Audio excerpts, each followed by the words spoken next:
Alors, chaque chrétien umukristo wese doit faire un effort akwiriye gushyiramo imbaraga pour différencier kugira ngo atandukanye dans toutes les doctrines des églises. mu myizerere yose y'amatorero. Il faut qu'il parvienne à déceler la sainte doctrine. Akwiriye kugera urwego amenya inyigisho nzima. Ça c'est la doctrine de telle dénomination. Ahita avuga ngo okay, ni imyizerere y'iri torero, mais ça c'est la doctrine du Seigneur pour toutes les églises. Ariko izi nizo nyigisho nzima z'umwami Yesu ku itorero ryose. La foi, ukwizera, c'est ça qui sauve notre âme. Niko gukiza ubugingo bwacu. N'est-ce pas?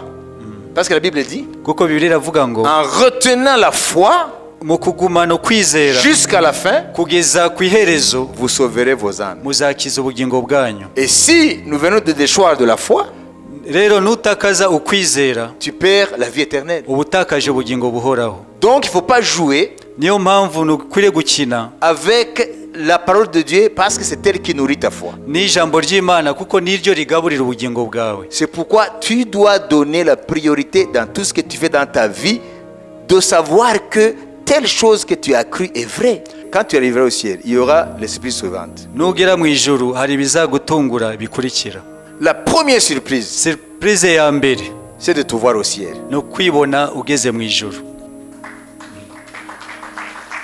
Et la deuxième surprise, ikizagutungura cya kabiri, c'est de chercher ce que tu croyais au ciel et ne pas les trouver. No kureba abo waruzi ko bagiye mu ijuru uzabashaka ubabure.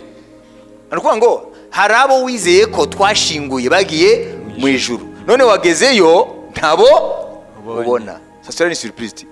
Icyo kizaba ari comment est possible? Ni gute bishoboka?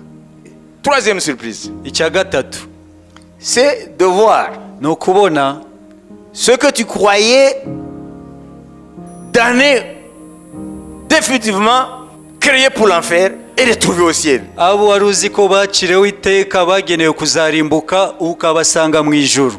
Et là tu vas faire comme ça. Aho rero zifata ku munwa. Nawe urifika. Nawe wahageze. Nawe azagusubiza. Nawe azagusubiza. Uriwaza nini? Watekerezaga iki? Attention. Molo molo. Genda buhoro. Niyo mpamvu Yesu avuze ngo niyagira n'umwe aca imanza ngo kuko imanza ntabwo ari izanyu. Parce que notre jugement n'a pas de fondement.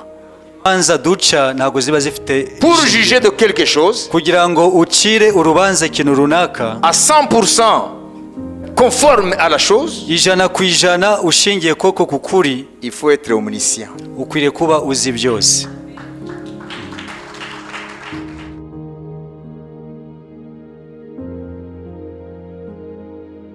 Il faut comprendre d'abord l'auteur ou la source du message. Ukwiriye kumenya uguhaye ubutumwa n'inkomoko yabwo.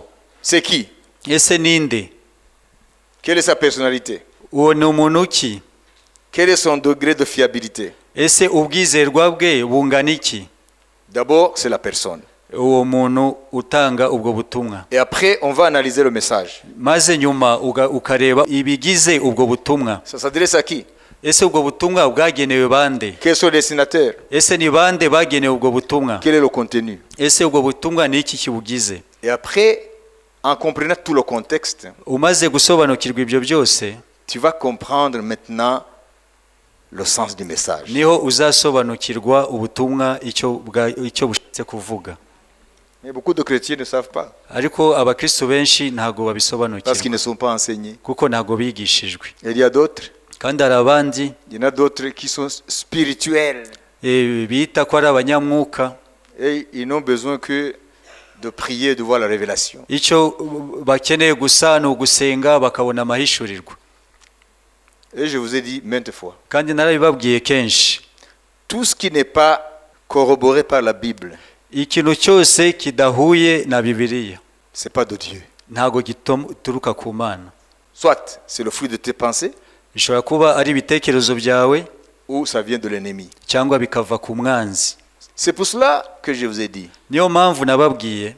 Si vous voyez ici des choses qui se passent, uko mubona ibyo Imana ikora hano, et si il y a des choses que vous ne comprenez pas, niba hari ikintu udasobanukiwe, au lieu de courir juger, aho kugira ngo ugende uce imanza négativement, mu buryo bubi, Dieu ne t'excusera jamais. imana ntizabura kubiguhora Parce que Dieu te dira, kuko imana izakubwira celui que j'utilise, uwo nkoresha il est accessible. arahari igihe cyose Il wamushakira fallait aller le trouver wari ukwiriye kujya kumureba et lui demander, ukamubaza j'ai pas compris ntabwo nasobanukiwe dans ceci iki n'iki. ou dans cela.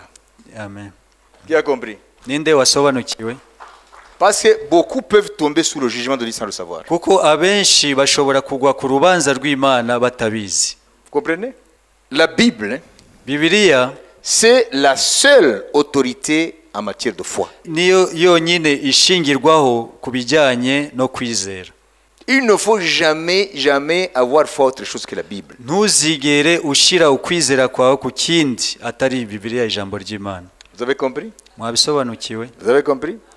Il y a par exemple Hari nk'urugero, certaines dénominations. hari amadini, Je ne vais pas vous dire religion ou église. Dénomination. Vous savez, dans la famille chrétienne, il y a beaucoup de dénominations. mu Bethel, Bukristo c'est une hari dénomination amazina y'amatorero n'amadini atandukanye, avec des doctrines différentes. kandi bakaba bafite ibyo bizera bitandukanye, Mais nous avons une seule doctrine du Seigneur. kandi dufite ibyo twizera bimwe twahawe n'umwami Yesu. Amen. Amen. Mais il y a différentes doctrines en rapport avec différentes dénominations. Ariko hari imyizerere itandukanye nk'uko hari amazina atandukanye y'amatorero n'amadini. Il y a par exemple des dénominations qui n'acceptent pas que les femmes parlent à l'église. Hari urugero amatorero cyangwa amadini atemera ko umudamu ashobora kwigisha mu itorero, Et ils puisent dans la Bible. kandi bakabivana muri Bibiliya. Est-ce que nous sommes dans le péché? Ese twebwe turi mu cyaha Parce que les femmes ici exercent le ministère. kuko abadamu nabo barakorera Imana? Mais il faut me poser la question. Ushaka kubaza icyo kibazo. Pourquoi est-ce que vous ne venez pas me trouver vendredi ici pour que je vous réponde? Kubera iki mutaza kuwa gatano ko apotre aba hari mu mubazi icyo kibazo? Mais c'est dans la Bible. Biri muri Bibiliya. Paul dit, j'interdis à une femme de parler dans l'église. Paulo aravuga ngo ntago nemera umugore uhagarara akavuga mu iteraniro. Mais qui se taise? Qu'elle se taise? Aceceke, Et ce qu'elle ne comprend pas, icyo adasobanukiwe elle va attendre son mari à la maison. ategereza umugabo we mu rugo. C'est dans la Bible, c'est pas dans la Bible. Biri muri Bibiliya cyangwa ntibirimo? Et alors? Est-ce que vous comprenez ça? Ese ibyo murabisobanukirwa? Donc nous sommes fautifs alors. Rero ni ukuvuga ngo ubuyobozi bw'itorero buri mu makosa. Ah, il ne faut pas dire non, mais explique. Ntabwo bavuga ngo oya, ahubwo utanga ibisobanuro. Il faut argumenter. Ukwiriye gutanga ingingo. C'est dans ta Bible ou pas? Biri muri Bibiliya yawe cyangwa ntibirimo? Et alors, qu'est-ce que tu vas faire avec ce verset? None se iryo jambo uzarikoresha iki?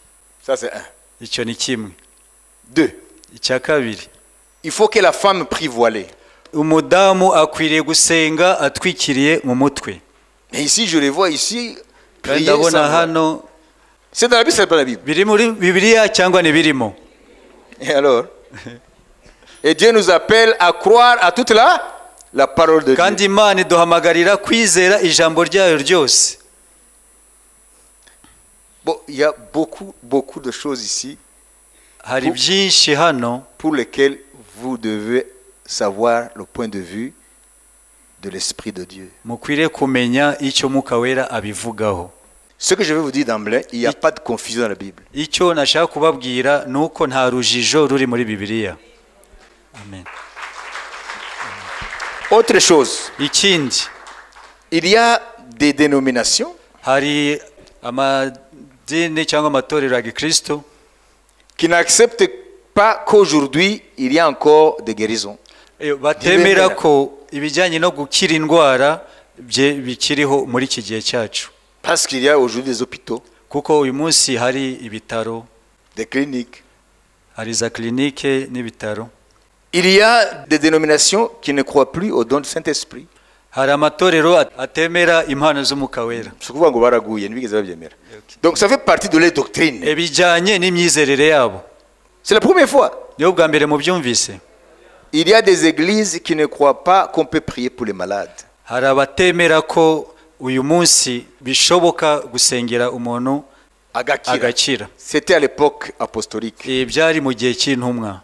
Il y a des églises ou des dénominations chrétiennes qui ne croient pas que les dons spirituels aujourd'hui sont ou peuvent être exercées dans l'église. hari amatorero atemera yuko uyu munsi impano z'umwuka wera zikora mu itorero.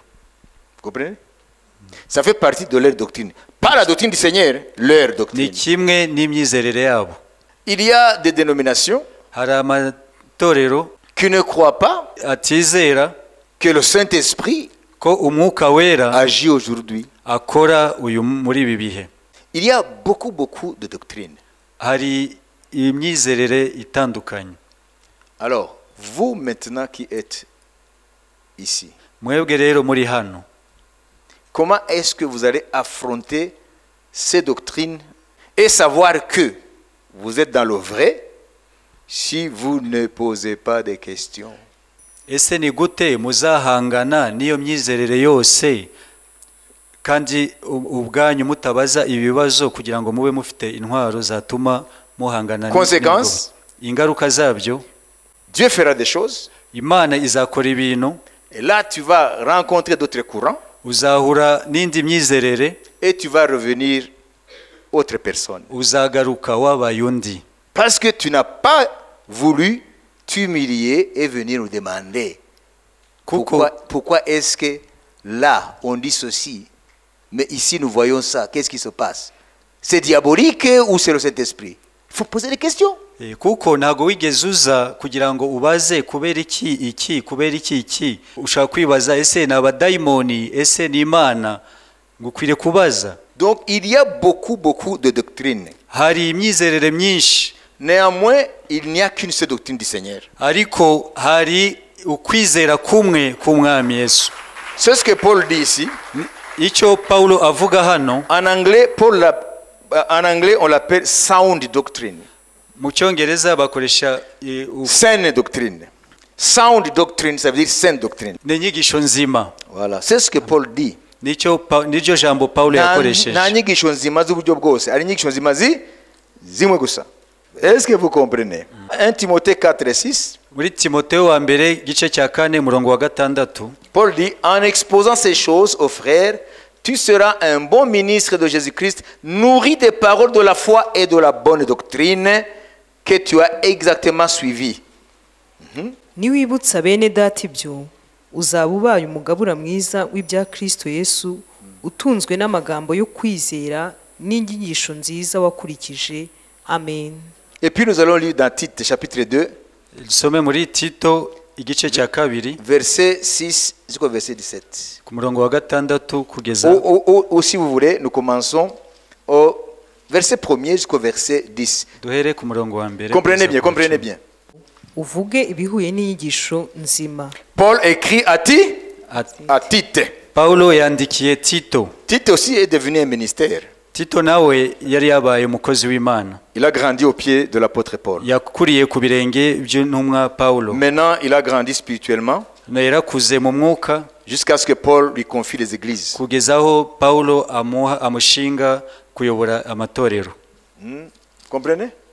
Il a dit il avait laissé à Crète pour arranger ce qui restait dans les églises que Paul avait implantées. Yamubwiye ko yamusize ikireti kugira ngo atunganye ibyasigaye bidatunganye. Parce que Paul avait beaucoup de choses à faire, alors il a implanté l'église, il a fait ce qu'il pouvait, mais le timing, le temps qu'il avait était tellement limité qu'il a laissé le travail de suite à Tite.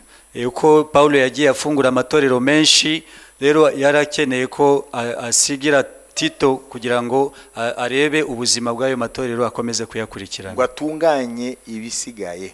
Ça veut dire organiser l'église selon les conseils et les directives de l'apôtre. Alors, lisons maintenant. Comprenez-la. Ariko yoho uvuga ibihuye n'inyigisho nzima. Kumbe hari inyigisho nzima. Peut-être il faut que je lise aussi parallèlement en français, comme ça on va comprendre. On va commencer par le verset 1er. Turahera ku murongo wa mbere kugeza ku wa 10. Et moi je vais intervenir pour expliquer là où c'est écrit la doctrine du Seigneur. Ariko yoho uvuge ibihuye n'inyigisho nzima. La saine doctrine. Inyigisho nzima. Sound doctrine. Inyigisho nzima. Nimba rero hari inyigisho nzima, hari inyigisho zipfuye. None muzabitandukanya mute mutabaza kese nimba bitabashishikaje. Attention, la foi, ukwizera c'est ça qui sauve notre âme. niko gukiza ubugingo bwacu, N'est-ce pas?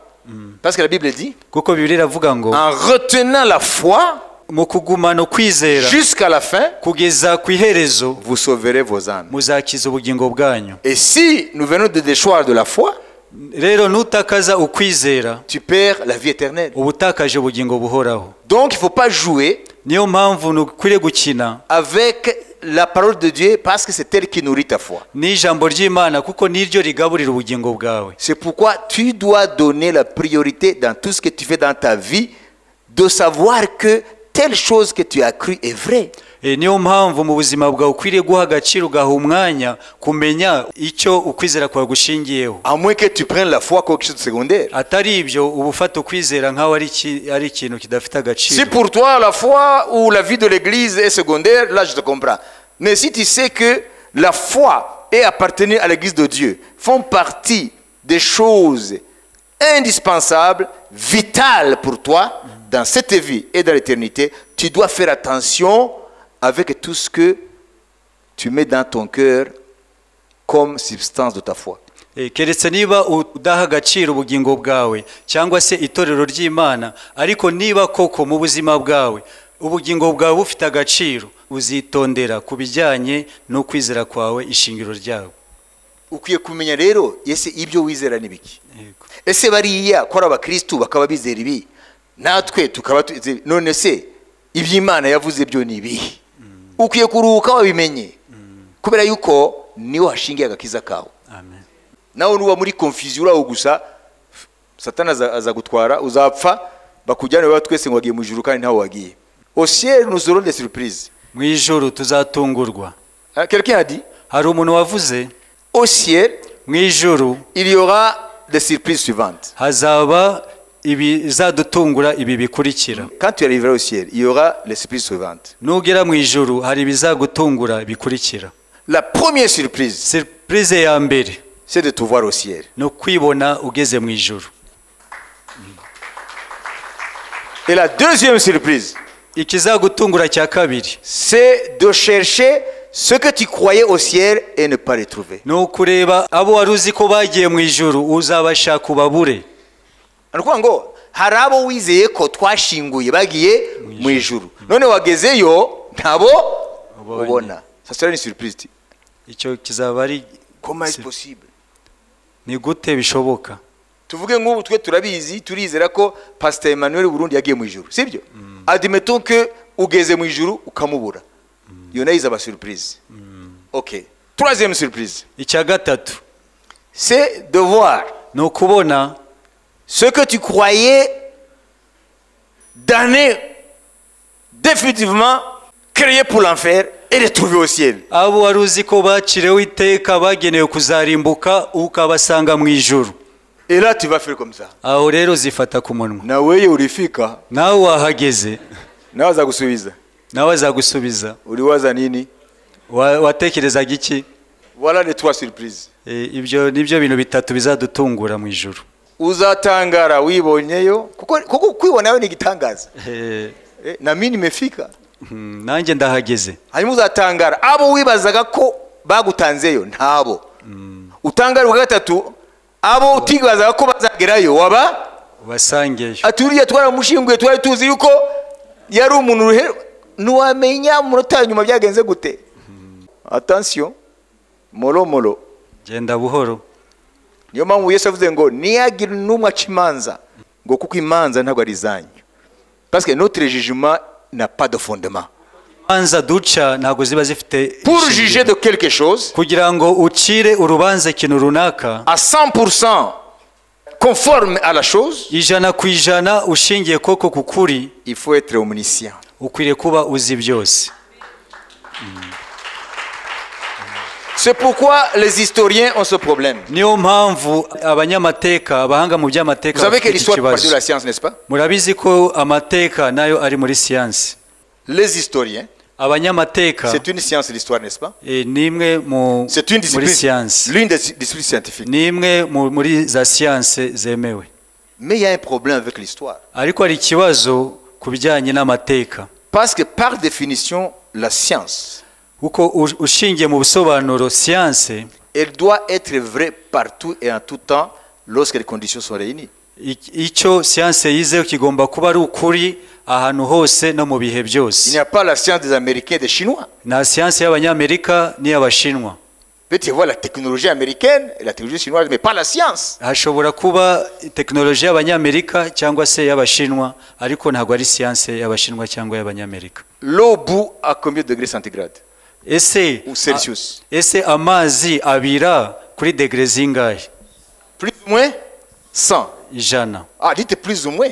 ugereranije ijana. Ce n'est pas absolu. Ok. 100. ijana. Est-ce que c'est vrai au Rwanda seulement ou même en Chine? ese ni ukuri mu Rwanda gusa cyangwa no mu Bushinwa niko bimeze? Partout. hose C'est niko scientifique. bimeze. Alors, l'histoire amateka ne remplit pas ce critère. ntago yuzuza ibyo. Ça dépend de l'historien. biterwa n'umunyamateka. Mustapha, c'est un historien. njyewe ndi umunyamateka. Moi aussi. na poso. Nous sommes en train de regarder un même événement twese turi kureba ikintu kimwe kiri kuba ou un fait historique. cyangwa igikorwa runaka kiri kuba mu mateka. Admettons les tueries du Cambodge. dufate urugero ubwicanyi bwabaye muri Cambodge. Ou avec Pol Pot là, qui a été considéré comme quelqu'un aussi qui a fait un génocide là-bas. ku ngoma ya Pol Pot bavuga ko yakoze jenoside. Hein? Alors, le même fait, ikibaye ni kimwe, mais ce qu'il va écrire en tant qu'historien, ariko njyewe ninandika nk'umunyamateka ça sera différent de ce que je vais écrire. bizatandukana n'ibyo nawe azandika. Pourquoi? kubera iki? Parce que kubera ko dans l'histoire, mu mateka il y a ce qu'on appelle les équations personnelles. hari ibyo bita ibyo umuntu we ku giti cye aba yibaza. La subjectivité. ni ukuvuga ngo ntabwo areba ibintu uko biri ahubwo abireba akurikije uko we muri we Alors, bimeze. qui connaît l'histoire à 100% telle qu'elle s'est déroulée? ese ninde uzi neza amateka uko yabaye? Il faut que la personne bikwiriye kuba uwo muntu ne soit pas seulement acteur dans l'histoire. ntabwo akwiriye kuba ari muri ayo mateka gusa, Il faut qu'il soit en dehors de l'histoire. ahubwo akwiriye kuba hanze y'ayo mateka. Il faut qu'il transcende l'histoire. akwiriye kuba arenze ayo mateka. Là, il peut être objectif. aho ngaho niho ashobora kuyavuga kandi nawe. Tous les hommes, ku bantu bose nous sommes dans l'histoire. twese turi mu mateka, Nous marchons avec l'histoire. tugendana n'amateka. Il n'y a que la subjectivité. twese tugira uko tuyabona bikurikije natwe uko Il tumeze. n'y a qu'un seul umwe gusa qui peut dire telle chose s'est passée comme ça. ashobora kuvuga ngo iki kintu cyabaye gutya, Parce qu'il transcende la chose. kuko we arenze icyo kintu ari kuvuga. C'est Dieu. ni Imana yonyine. Amen. Vous avez compris? mwabisobanukiwe? Vous avez compris? mwabisobanukiwe? Alors, pour aller vite, kugira ngo twihute, il y a des doctrines, hari imyizerere, il y a la sainte doctrine. hariho n'inyigisho nzima. Comprenez? Amen. Alors, chaque chrétien umukristo wese doit faire un effort akwiriye gushyiramo imbaraga pour différencier kugira ngo atandukanye dans toutes les doctrines des églises. mu myizerere yose y'amatorero. Il faut qu'il parvienne à déceler la sainte doctrine. akwiriye kugera urwego amenya inyigisho nzima. Ça, c'est la doctrine de telle dénomination. ahita avuga ngo okay, ni imyizerere y'iri torero, Mais ça, c'est la doctrine du Seigneur pour toutes les églises. ariko izi nizo nyigisho nzima z'umwami Yesu ku itorero ryose. Alors, lisons vite. reka dusome. Vous avez compris? Amen. Le premier verset même parle de la sainte doctrine. umurongo wa mbere uravuga ku nyigisho nzima. Tite 2:1 parle de la sainte doctrine. Tito igice cya kabiri umurongo wa mbere aravuga ku nyigisho nzima. Ok, Ninette, tu vas continuer. uhugura abasaza kugira ngo be gukunda Hano abasaza mutega amatwi. be gukunda ibisindisha, bitonde badashayisha, babe bazima mu byo kwizera n'urukundo no kwihangana. n'abakecuru nuko ubabwire bifate nk'uko bikwiriye abera, batabeshyera abandi, badatwarwa umutima n'inzoga nyinshi, bigisha ibyiza, kugira ngo batoze abagore bato gukunda abagabo babo n'abana babo, no kudashayisha, no kwirinda gusambana, no kwita ku by'ingo zabo, no kugira neza, bagandukira abagabo babo kugira ngo ijambo ry'Imana ridatukwa.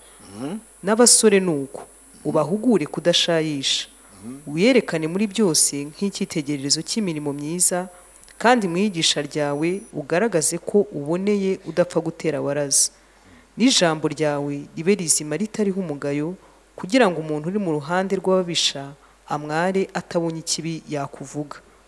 Hugura abagaragu b'imbata kugira ngo bagandukire ba shebuja, babanezeze muri byose batajya impaka, batiba, ahubwo bakiranuke neza rwose, kugira ngo muri byose bizihize inyigisho z'Imana umukiza wacu. Amen. Hari inyigisho z'Imana, ici en français la doctrine de Dieu notre Seigneur. Hano mu Gifaransa bavuze inyigisho z'Imana umukiza wacu. Donc pour aller vite, kugira ngo twihute, tout ce que je viens de dire là, ibyo maze kuvuga byose, la femme ne doit pas prier sans être voilée. Umugore ntabwo akwiriye gusenga adatwikiriye ku mutwe. La femme ne doit pas parler dans l'église. Umudamu ntabwo akwiriye kuvuga mu iteraniro. En d'autres termes, exercer un ministère. Mu yandi magambo, gukorera Imana mu itorero. La guérison par la foi, ça n'existe plus. Ni ukuvuga ngo ayo madini amwe aravuga ngo umugore akwiye kwitwikira mbere yo gusenga. Abandi ngo gukira indwara kuko gusengerwa byararangiranye n'intumwa. Abandi ngo impano z'Umwuka Wera ntizigikenewe, byarangiye na kiriya gihe kubera yuko doctrine yaranditswe. Abandi ngo Umwuka Wera ntabwo agikora. Ibyo byose babyita les doctrines de dénomination. Ibyo byose byitwa imyizerere y'amatorero. Donc il y a autant de dénominations qu'il y a autant de doctrines. Nkuko hari amatorero menshi ni nako hari imyizerere myinshi. Néanmoins, ariko pour que une église soit appelée église de Jésus-Christ, kugira ngo itorero ryitwe itorero rya Yesu Kristo, il y a une seule doctrine. Au sein de ces doctrines-là dénominationnelles, il y a une seule doctrine. Muri iyo myizerere yose y'amatorero harimo inyigisho nzima ni zimwe. Autrement, cette église n'est pas une église. Atari ibyo iryo torero ntabwo ari itorero. Mwabyumvise? Amen. Amen. Iri itorero rimwe. Sibyo? Kugira ngo mwitwe itorero rya Kristo, hari ikintu kidahinduka. Nico Paulo yise inyigisho nzima z'umwami wacu. Ariko kubera yuko turi abantu kandi ubukristo bufite amateka menshi, hariho rero hamwe n'inyigisho nzima kugira ngo witwe itorero, hari n'indi myizerere yawe nawe. Abantu rero ikibazo bafokasinga ku myizerere y'idini ryabo aho gufokasinga ku nyigisho z'umwami, sound doctrine. Wabyumvise? Niyo mpamvu rero nababwira mukwiye kumenya neza nibiki by'imyizerere niziye nyigisho nzima. Atarugira ngo mucire imanza bariya bambara ibitambaro. Oya. Ega sinarangije. Il y a d'autres églises chrétiennes qui n'acceptent pas que les femmes portent des pantalons. Hari n'amatorero ya Gikristo atemera ko abadamu bambara amapantaro. Murabizi? Zirahari? Iyo utungutse hariya uri fired. Fired ni kuvuga kwirukanwa. Congédié. Bahita bakwirukana. Shetani kwera kwa kwirukana Satani sohoka. Kirukana gakoshika no dukweto. Jena ntabwo ari jewe. Jena ntabwo ndi murabo. Yewe igikuru wambare uburyo wikwiza. Bwesha Imana cyubahiro. Ndio ndababwira imyizerere. Ariko nagomba cira ubanza bari abantu. Kuko nabo bashobora kugudefend ibyabo. Wabyumvise? Ariko se wowe se uzahagarara kuki kugira ngo uvuga ati yego n'imyizerere yabo, ariko nugo jewe iwacu nta kibazo bibateye ko abadamu n'abakobwa bari mapantaro ntabwo bizatuza kujya mu ijuru. Uzavuga gute? Uzakrea rero ibyawe bisobanuro. Il faut combattre ce qui n'est pas vrai par la vérité. Kandi la vérité nuyivana mu mutwe, uyivana mu ijambo ry'Imana. Ukwiriye kurwanya ibitari ukuri ubirwanishije ukuri. Uzatangira kuvuga ngo kwanza urabona niwundi amapantaro musanzwe yari kuba y'abagore ngo kubera ko nibo mu kwicara babanza kwikwiye byose, ariko abagabo nta kibazo nuko bakwambara ibitenge n'ibiki byose. Tu commences à expliquer avec tes pensées. utangira gusobanura ukoresheje ibitekerezo byawe. Et ils vont te plonger dans Deutéronome. Bo bazakujyana Ils vont aller dans Deutéronome. Ça se trouve là. Ah. bazakohereza mu gutegeka kwa kabiri. Et tu vas combattre avec quoi? Wowe uzarwanyisha iki? Uzahita uvuga rero nk'ababandi ngo ibyo ni ibyanyu iwacu ntabwo babibuza. Est-ce que là tu as répondu? Ese aho ngaho ubutanze igisubizo? Ndio ndababwira ibintu bike gusa ni byinshi bandugu yangu. Wanyumvise? Ntuzagende mu mutwe wawe ugene n'ibintu udafite muri Bibiliya aho bihagaze. Wanyumvise? Ça veut dire quoi? Devant ces gens-là qui ne croient pas à la guérison par la foi, par la prière. Imbere yabo ngabo batizera gukira kubwo kwizera. Ah, alors que toi tu as été témoin de la guérison de ton corps. Kandi wowe ubwawe uri ubuhamya ko wakize mu mubiri Jésus wawe. t'a guéri par la prière. Yesu yaragukijije igihe bagusengeraga. Mais ils disent non, Ariko bakavuga ngo ya ça n'existe plus. ntago bikibaho. Alors il y a des choses. Hari ibintu bibiri. Ils ont raison. Bafite ukuri, Toi tu as tort. wowe ntago uri mukuri. Il faut voir la source de ta guérison. Kwiriye kureba neza icyagukijije. C'est Satan qui t'a guéri. Satani wagukijije. Est-ce que vous comprenez? Ese murabisobanukirwa? Il faut que vous soyez fixés dans tout ça. Mukwiriye kuba mufite intwaro zose, Ntimujegajege. mutajegajega. Jewe Yesu yarankijije. None wowe uravuga ko ibyo ukiza indwara ntibikihari byararangiye n'intumwa. Ni ibintu bibiri. Ou bien bafite ukuri. Ntidushagije rero inkomoko y'ukira kwacu yavuye he? Satani wadukijije? N'abadayimoni. Ah bon? Donc attention. Mwitonde. Mukwiye kwiha umwete wo kumenya la sainte doctrine. Sound doctrine. Amen. Kandi mu bwami bw'Imana nta gushuhashuha mwiruka. Ukwiye gutuza ukamenya intambwe ku yindi uko umwuka wera kubaka. Amen. Il faut pas que tu aies des connaissances éparses.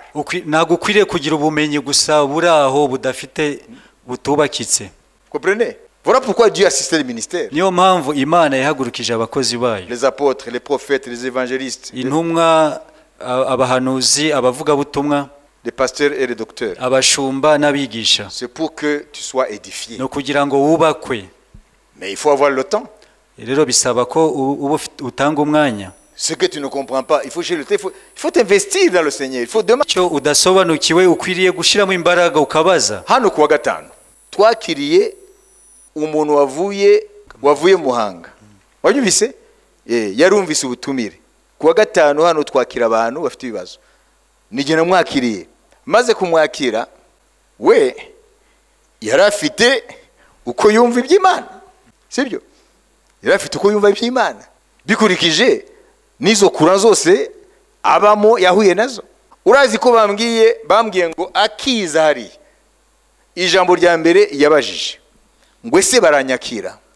None baramubaza kubera iki? Nuvuga ngo ahandi batangije amafaranga. Yariyo arabaza ko bari umwakire nta mafaranga. Murabyumva? Siko yabajije. Nuvuga ngo yaratangaye kubona ko turi hano kuva mu gitondo ari mugoroba twakira abantu for free. Uko ibyo aho hanze ngo nibihari. Et les gens donnent de l'argent. Kandi abantu bagatanga amafaranga. Twaramuhaye umwanya, twaramwumvise, ntabwo yarakijijwe, sinshaka kwinjira mu buzima bwe bwite n'ibyo twamufashijemo, ariko yavuye hano tumwatuje kwakira Yesu ava hano akijijwe.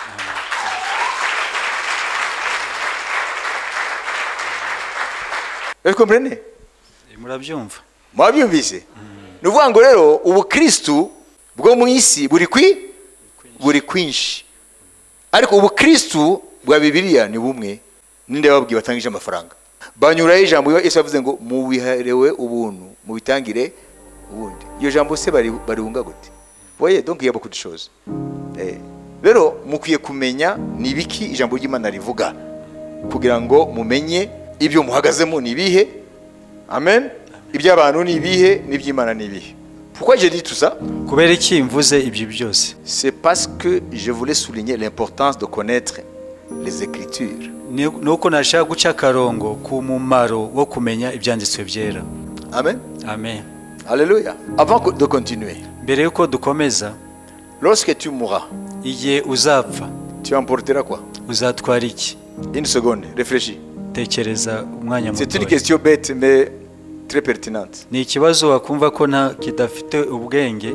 kitarimo Dis-moi, tu crois que tu mourras? Ese uzi ko uzapfa? Ok. C'est une certitude mathématique. Ibyo ni ukuri 1 plus 1 égale 2. rimwe guteranyaho rimwe ni kabiri. On est Turavuka et on mourra. tugapfa. Ok. Alors, tu crois que tu emporteras quoi? Ese uzi ko uzatwara iki? Si tu meurs demain matin, Nupfa ejo mu gitondo, tu crois que tu vas emporter quoi? utekereza ko uzatwara iki? Tes relations? Inshuti, abantu mubana, Tes biens? ubutunzi bwawe? Non. Oya, Tu partiras avec ton âme. uzagenda n'ubugingo bwawe. Et ce que tu as investi dans ton âme. N'ibyo wabibye mu bugingo bwawe. Si tu investis ton âme par la parole de Dieu, Nushira imbaraga mu kubiba ku ijambo ry'Imana mu bugingo bwawe, là, lorsque Dieu va t'appeler, igihe Imana izaguhamagara, tu partiras avec la parole de Dieu. uzajyana n'ijambo ry'Imana. Mais si tu investis dans l'argent, dans les gloires terrestres, Ariko nushira imbaraga mu gushaka ubutunzi n'icyubahiro cy'isi, c'est pas mauvais d'avoir de l'argent. ntago ari bibi gushaka kugira amafaranga. Avec l'argent, on achète kaunga, n'est-ce pas? Ufite amafaranga ugura kawunga, C'est pas mauvais, ntago ari bibi. mais ce n'est pas ça Ariko ntago ari icyo qui est essentiel. cy'ingenzi. Si Dieu m'appelle, Imana impamagaye, j'emporte mon âme ntwara ubugingo bwanjye et ce que j'ai mis dedans. n'ibyo nashize mu bugingo bwanjye. Si c'est la parole de Dieu, Niba ari ijambo ry'Imana, je suis heureux, nzaba mpiriwe, riche dans le royaume de Dieu. umutunzi mu bwami bw'Imana. Et si j'ai investi de l'orgueil, autre antivaleur, Ariko niba narabibye mu buzima bwanjye ubwibone n'ibindi byose bidashimwa, alors là, je suis cuit. aho ngaho nzaba mpombye. Cuit comme les carottes. Les Français disent, les carottes sont cuites. Abafaransa bakoresha iryo jambo, Amakaroti yahiye. amakaroti yahiye. Ça veut dire, c'est fini. Ni ukuvuga ngo birarangiye, ntacyo Comprenez? uzaba usigaje. Donc, investis dans la parole de Dieu. Shira imbaraga mu ijambo ry'Imana, C'est elle qui est ta richesse. n'iryo ubutunzi bwawe. Lorsque Dieu va t'appeler, Igihe Imana izaguhamagara, c'est la parole de Dieu ijambo ry'Imana qui sera ton visa. niryo rizaba icyemezo kikwemerera kwinjira. Oui, Seigneur Jésus, Yego Mwami Yesu, j'ai gardé ta parole. narinze ijambo ryawe, J'ai gardé la foi. narinze kwizera. C'est ça, Nicyo la joie umunezero, d'une âme nibwo munezero w'ubugingo qui sort du corps usohotse mu mubiri avec l'approbation de Dieu. ufite kwemerwa n'Imana.